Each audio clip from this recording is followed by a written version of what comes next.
Hi అండి. ఈరోజు నేను కోనసీమ అయితే వచ్చాను. ఇక్కడ సందువ చేపల కర్రీ అయితే తయారు చేస్తున్నారు. అసలు అవి ఎలా తయారు చేస్తున్నారు, తయారీ విధానం అడిగి తెలుసుకుందాం రండి.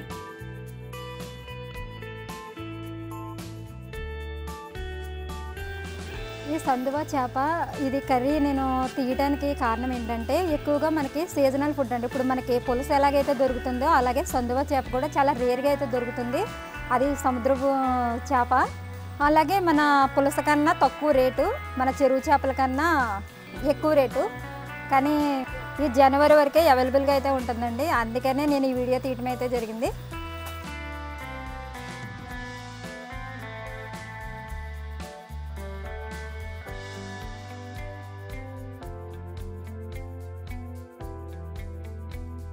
ఇక్కడ చేపలను అయితే క్లీన్ చేస్తున్నారు.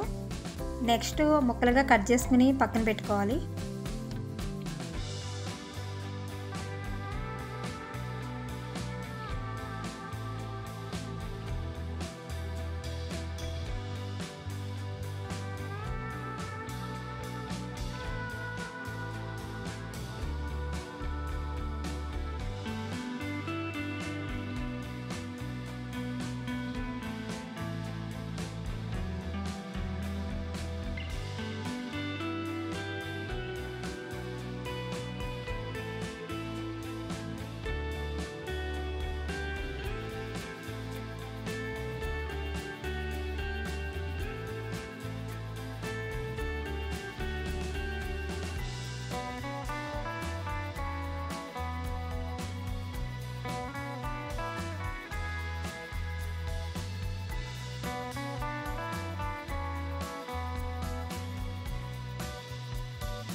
ఇప్పుడు నిమ్మకాయను ఉప్పు తీసుకున్నారు.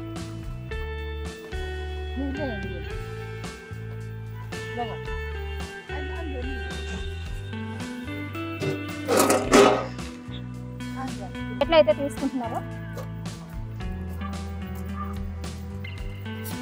సందువ చేప పేరు వినటమే కానీ చూడడం అయితే ఇదే ఫస్ట్ టైం అండి.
ఇలా కంటిన్యూగా అయితే తిప్పుతూ ఉండాలండి.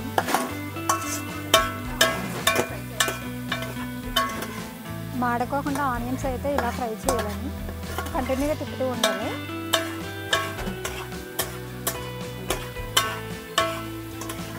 ముందుగా గిన్నె తీసుకోవాలి. నెక్స్ట్ ఆయిల్ యాడ్ చేయాలి. నెక్స్ట్ ఆనియన్స్ యాడ్ చేయాలి. తర్వాత వాటర్ అయితే యాడ్ చేయాలి.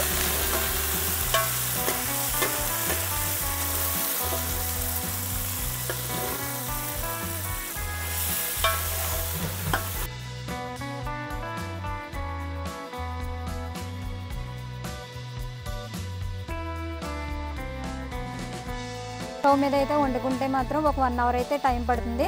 మన కట్టెల పొయ్యి మీద వండితే అయితే చాలా ఒక అరగంటలో అయితే ఫాస్ట్గా కూడా వంట అయిపోతుందండి. టేస్ట్గా కూడా ఉంటుంది. ఈ సందువ చేపలు చాలా టేస్ట్గా ఉండటం వల్ల కాస్ట్ ఎక్కువ.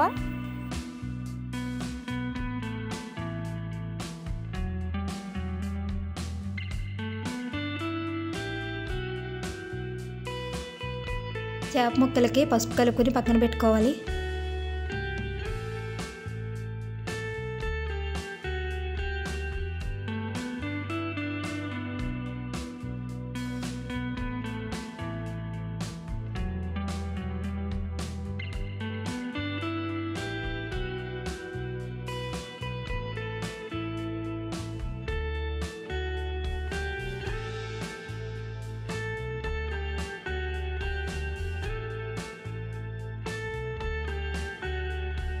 నెక్స్ట్ కారం యాడ్ చేశారు.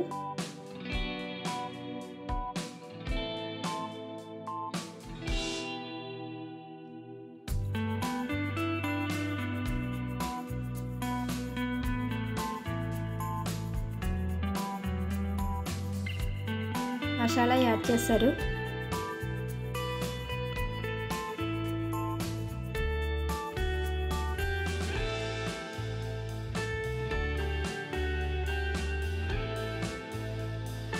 నెక్స్ట్ పచ్చిమిర్చి యాడ్ చేశారు.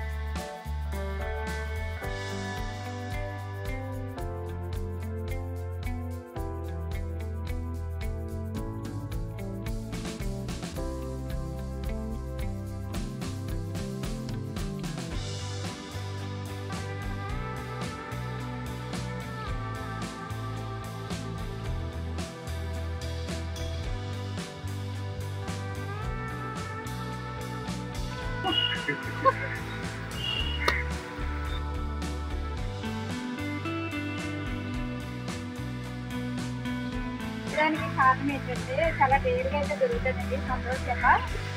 అందుకనే పర్టికులర్గా మీకు ఈ కర్రీ ప్రాసెస్ చూపించడం కోసం అయితే నేను వీడియో చేస్తున్నాను.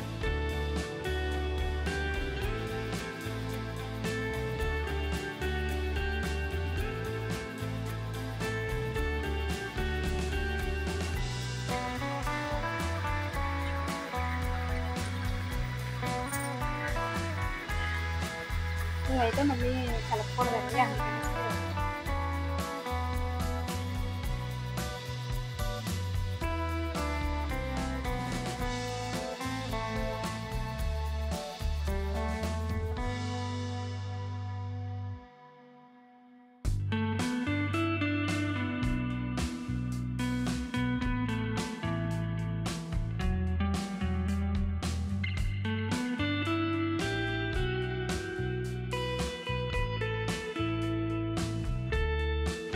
అందుకని పెట్టుకోకుండా మొక్క విడిపోకుండా ఉంటుందని ఇస్తాను.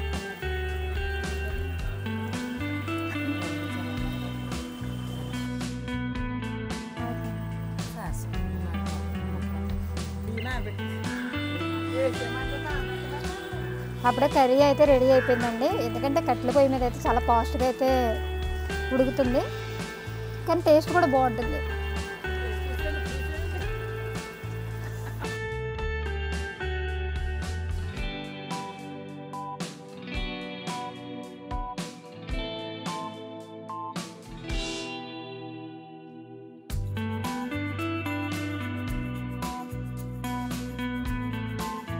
ఇది సందువ చేప ఇగురు కాబట్టి చింతపండు పులుసు అయితే యూజ్ చేయరు. ఫైనల్గా కొత్తిమీరతో గార్నిష్ చేయాలి. కర్రీ అయితే రెడీ అయిపోయింది. మీకు కనుక ఈ వీడియో నచ్చినట్టయితే లైక్ చేయండి, షేర్ చేయండి, సబ్స్క్రైబ్ చేయండి. మరెన్నో వీడియోల కోసం ప్లీజ్ సబ్స్క్రైబ్.